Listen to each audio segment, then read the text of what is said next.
Before diving into this incredible story, remember to subscribe to the channel and turn on notifications. Here, every story has something to say, and you won't want to miss a single one. St. Lawrence Church gleamed with gilding, its stained glass windows letting in a soft light that bathed the nave in golden and red hues. Marcus Hamilton, heir to a colossal fortune, stood at the altar, his heart pounding but his mind focused on protocol. Everything had to be perfect, every detail of this wedding had been meticulously planned: the dress, the bouquet, the limousine, the reception at the five-star hotel. He had waited months for this day, imagining his fiancée walking alone towards him, her eyes filled with love and admiration. Yet, when the church doors opened, everything he had planned shattered. She entered, more beautiful than ever, radiant in her ivory dress.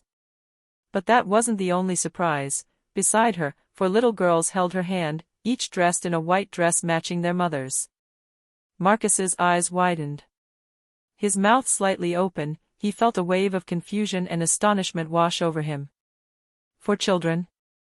And no prior warning? Murmurs spread through the assembly. The guests exchanged surprised and intrigued glances. The bride, for her part, advanced gracefully, her smile calm and confident. "These are my daughters," she said in a soft but firm voice that resonated in the astonished silence of the nave. Marcus felt his heart race, a mixture of panic and admiration. He had always thought he controlled every aspect of his life, but now he was facing a reality he hadn't considered. His fiancée, his wife, had a family of 4. And she had just included them in their wedding, right here, in front of everyone. The little girls watched him with curiosity, some a little shy, others already full of confidence, playing with the ribbons of their dresses. The ceremony, planned as a parade of perfection and control, had transformed into a moment of raw and unexpected emotion. Marcus understood that from that moment on, his life, his vision of love and family, would change forever. And for the first time, he felt that dizzying mix of worry and excitement. The unexpected could be magnificent, but also totally destabilizing. Marcus stood frozen behind the altar, his eyes fixed on the bride and her 4 daughters. Every step she took seemed to resonate in his chest. The guests murmured, some surprised, others amused. But Marcus couldn't think straight. 4 children, and no mention of it before, he thought, feeling a mixture of anger and wonder. He remembered all the pre-wedding discussions, the venue, the dress, the menu, the musicians. He never would have imagined his fiancée would arrive with 4 little girls. And yet, there they were, walking confidently, each holding her mother's hand tightly, as if it were all perfectly normal. The bride, Emily, walked down the aisle with a serene smile. "Hello, Marcus," she said calmly, as if reading his thoughts. Marcus tried to reply, but only a confused murmur came from his mouth. The little girls watched him curiously. The oldest, probably 6 years old, stepped forward timidly and whispered, "Hello, Dad, well, I suppose?" Marcus blinked, surprised by the use of that word. He straightened up, thinking he should remain composed, but inside, everything was boiling. The ceremony began. The musicians played softly, but Marcus struggled to follow the ritual. He observed every detail of the girls, the way they stood, the perfect synchronization of their white dresses, and the confidence with which they followed their mother. He realized that these children were not an obstacle to his marriage, but an extension of the woman he loved. Yet one question burned in his mind: how will I love them? How will I fit into this already formed family? He knew that loving Emily meant accepting everything she was, and that included her 4 daughters. At the end of the ceremony, as they exchanged vows, Emily whispered softly, "Marcus, it's not just you and me. It's all of us." Marcus felt a lump of emotion form in his throat. He realized that, despite the initial shock, there was no turning back. The real challenge now began, learning to love an entire family.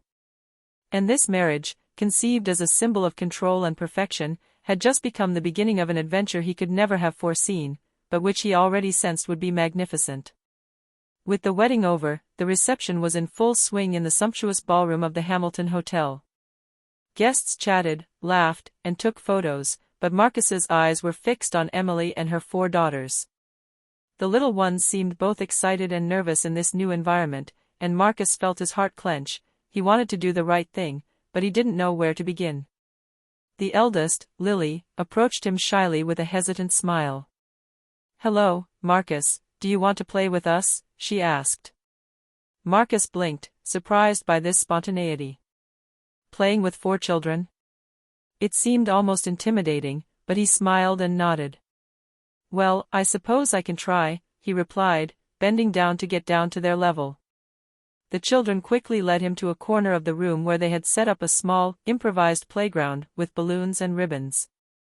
Marcus surprised himself by laughing, a laugh he hadn't heard in months, perhaps years.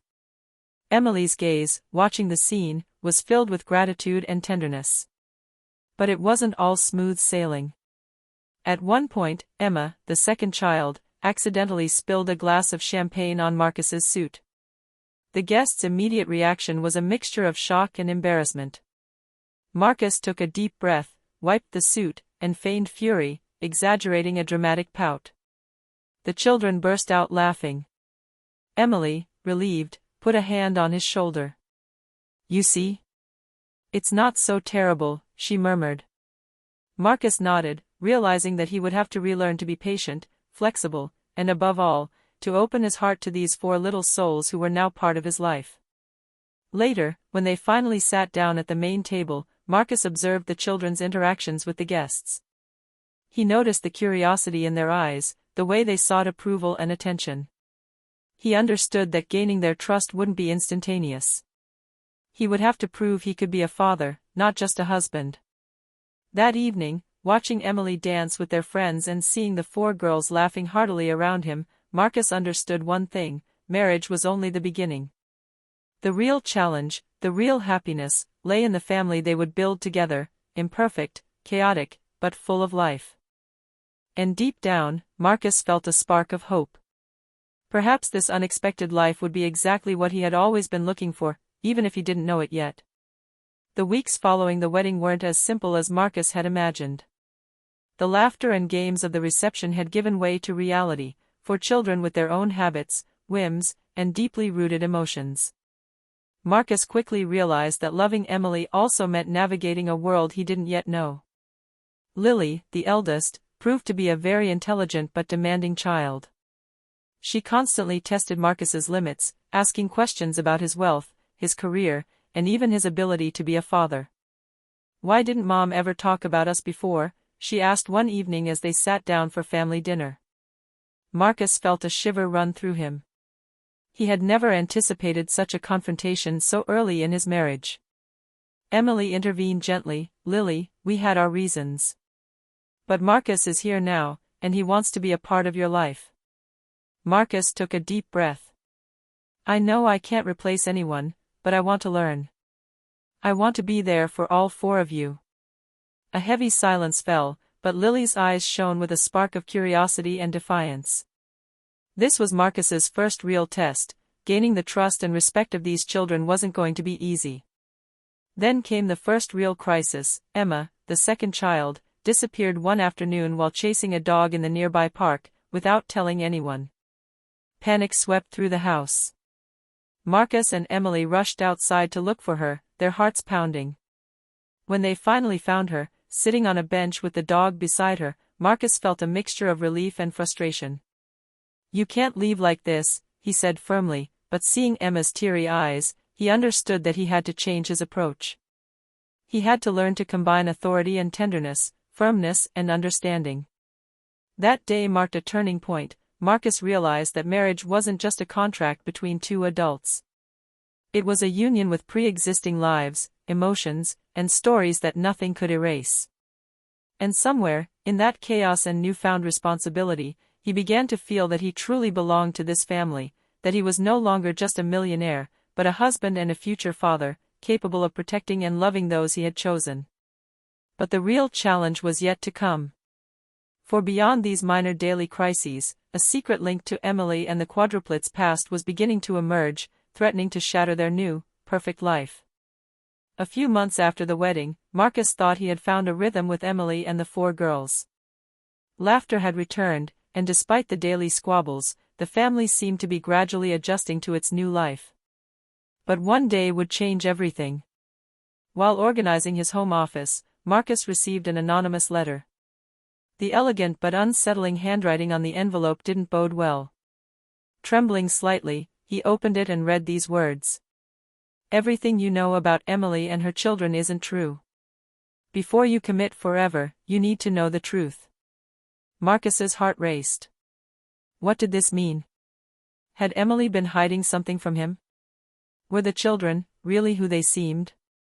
He felt a wave of doubt wash over him, something he had never felt before. When Emily returned home, Marcus couldn't help but ask her, Emily, what does this mean? Is there something you haven't told me about, girls? Emily seemed shaken, but her gaze remained honest. Marcus. I didn't know how to tell you this. It's difficult, very difficult. She then revealed a heavy and unexpected secret: the quadruplets were not biologically related. They had been adopted separately at different times by Emily, who had wanted to give each of them a family. Some came from distant orphanages, others had been entrusted to her by families in need. Each carried her own past, her own pain, her own hopes, and her own personality shaped by very different experiences. Marcus felt a wave of emotion wash over him. Everything he thought he knew about his new family had just been rewritten in a fraction of a second. But seeing Emily's pleading look in the innocent eyes of each girl, he understood something fundamental: regardless of their origins, these children were now his family, and he had to accept and love them as they were. The evening ended in an emotionally charged silence. The girls, unaware of the secret revealed, continued playing, but Marcus knew his responsibility had just become even greater. He had to not only love these children, but also protect and guide them through a world that could be cruel and unjust. That evening, Marcus realized that marriage wasn't just a promise between two adults. It was a promise to 4 lives, 4 souls he had to learn to understand and cherish.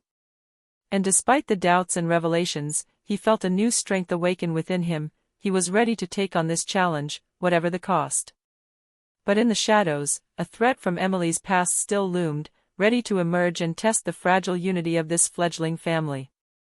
A few weeks after the revelation about the quadruplets' adoption, Marcus thought the storm had passed. But the peace was short-lived. An old acquaintance of Emily's, a man from her past whom she thought she had left behind, suddenly reappeared. He had been following her story, and his goals seemed clear: to sow chaos in her new life and jeopardize her marriage to Marcus. One afternoon, while the children were playing in the garden, this man appeared at the door, wearing an arrogant expression. Emily, you really thought you could erase everything? He said, his words sharp as blades. Emily felt fear creeping over her, but Marcus immediately stepped between her and the intruder. You don't touch my family. His voice, firm and protective, nevertheless betrayed the concern he felt for Emily and the girls. The man tried to sow doubt, hinting at secrets about Emily's past that Marcus didn't yet know. But Marcus, now aware of the depth of his commitment, didn't waver. He turned to Emily and the girls. No matter what we've been through or what the past holds, we are a family. And no one can tear us apart. Inspired by Marcus's courage, the girls rallied around him, forming a protective circle around their mother. The man realized he had no power over this new unit and, after one last look, he left, defeated but threatening to return. That moment sealed something in Marcus's heart. He had weathered doubts, surprises, revelations, and crises, and yet, he felt stronger and more connected than ever to this unexpected family. He understood that love wasn't just romantic, it manifested itself in protection, support, and unconditional acceptance. That same evening, Marcus hugged Emily and the girls. We've been through so much in such a short time. But I know one thing: I wouldn't want to be anywhere else. You're my family, and I love you. Emily smiled, tears welling in her eyes. And we love you, Marcus. For who you are, and for everything you do for us. The 4 girls burst into laughter and threw themselves into Marcus's arms, laughing, shouting, and playing as if the challenges of the outside world didn't exist. For the first time in a long time, Marcus felt complete peace. Their marriage, their family, their life together, everything was imperfect, chaotic, and wonderful. And in this happy chaos, Marcus understood the most beautiful lesson of all: true love is never perfect, but it is always powerful and capable of transforming even the most unexpected lives.